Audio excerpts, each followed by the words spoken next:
Kedatangan Paus Fransiskus di Indonesia saat ini memberikan sesuatu yang khusus untuk Indonesia.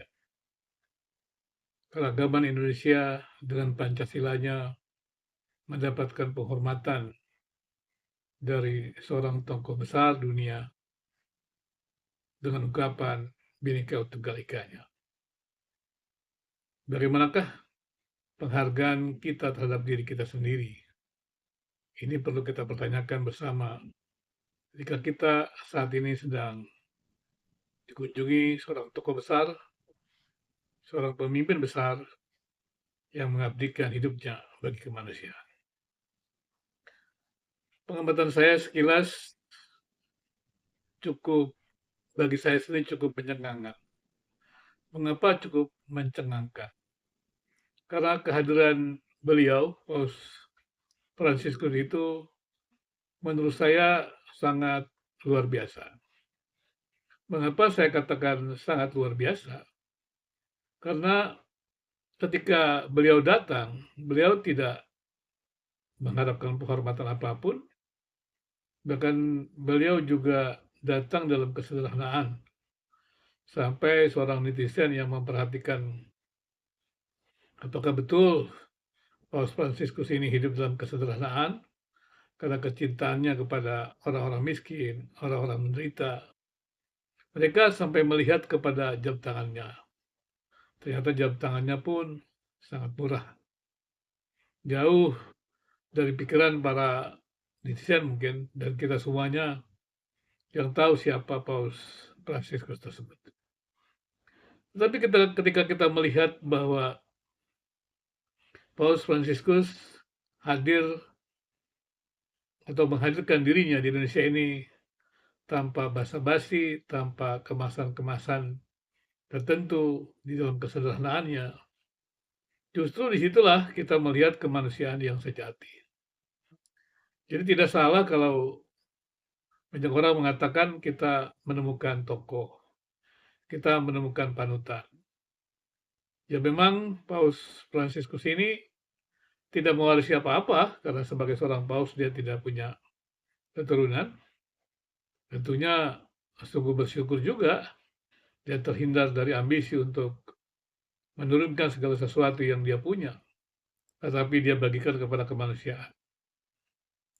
Dan ini merupakan sesuatu yang langka memang. Dan kita juga tahu bahwa perjuangan mencapai karir seperti itu, seperti paus itu bukan perjuangan yang mudah. Dan kita tahu juga dengan sistem gereja Katolik, pemerintahan gereja Katolik yang boleh dikatakan sangat luar biasa, tidak mudah seorang bisa hadir sebagai paus. Tidak mudah seorang hadir sebagai pemimpin-pemimpin gereja atau tokoh Katolik.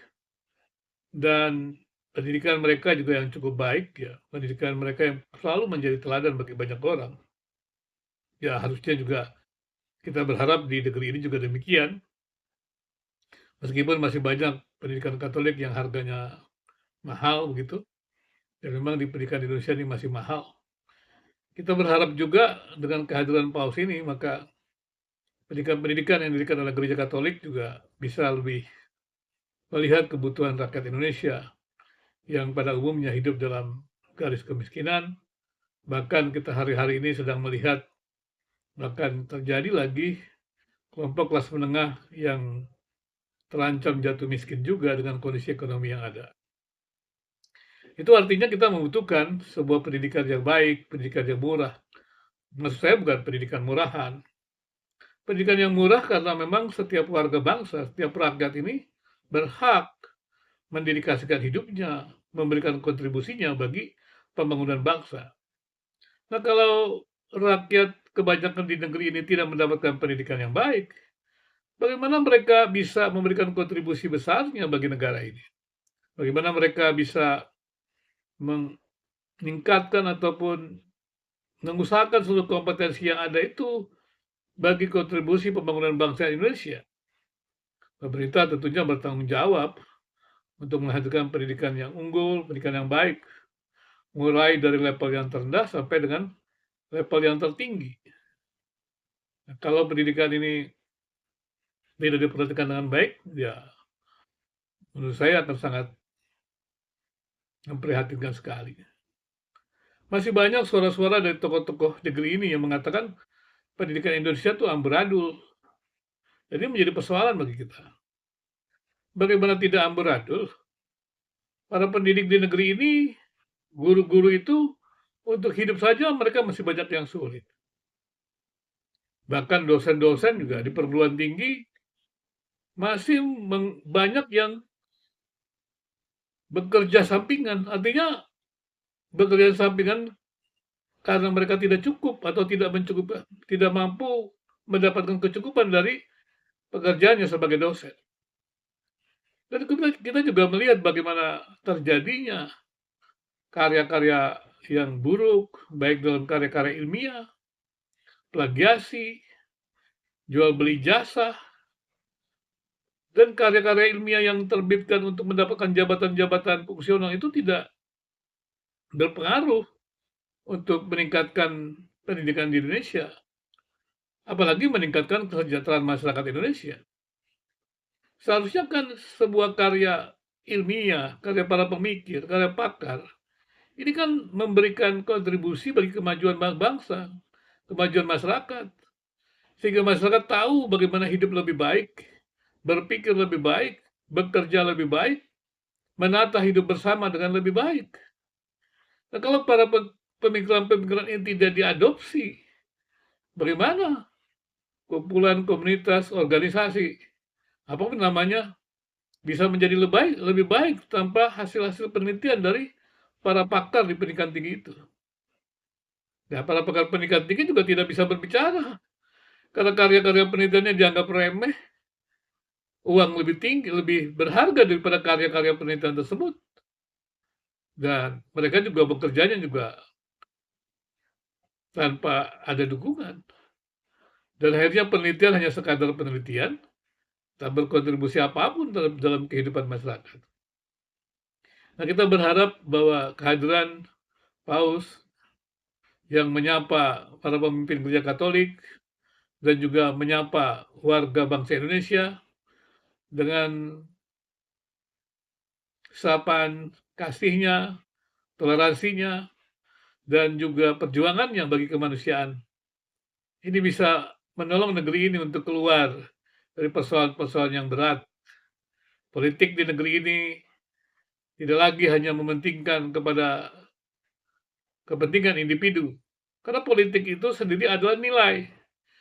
Artinya kalau dia memiliki nilai, maka harusnya adalah para pemimpin publik itu menghadirkan kebaikan, nilai-nilai yang baik, kesejahteraan. Politik memang bisa dikatakan juga persoalan perebutan kekuasaan, tapi bukan perebutan kekuasaan semau-maunya, sekadar untuk mendapatkan kekuasaan dan kemudian memakai kekuasaan itu untuk sesuatu yang tidak tepat, yaitu pembangunan bangsa, kesejahteraan manusia.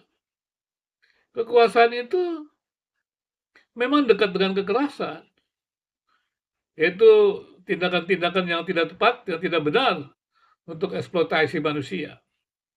Tapi kekuasaan sebenarnya bukan untuk kekerasan. Kekuasaan itu adalah untuk kesejahteraan. Kita mendapatkan kekuasaan untuk dedikasi kita lebih luas. Nah, kita berharap teladan dari Paus Fransiskus ini, seorang yang bisa dikatakan memiliki jabatan yang luar biasa besarnya, tapi tidak pernah menggunakannya itu untuk kepentingan individu, kepuasan nafsunya. Dan ya kita berharap juga contoh yang ditampilkan dari seorang pribadi yang sudah selesai dengan pergulatan hidupnya. Artinya dia mengerti dengan identitas dirinya.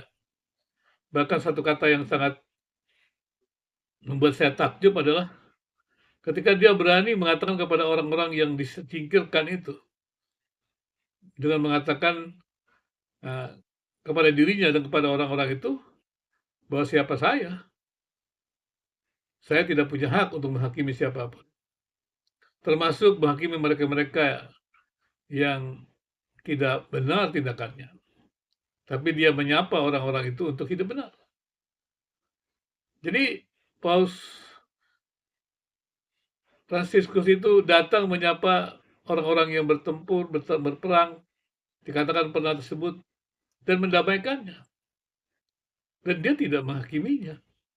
Ini menurut saya merupakan sesuatu yang luar biasa, sebuah pelajaran yang luar biasa. Tidak gampang untuk bisa menjadi orang yang demikian. Dan saya pikir juga yang dikerjakan Kristus demikian.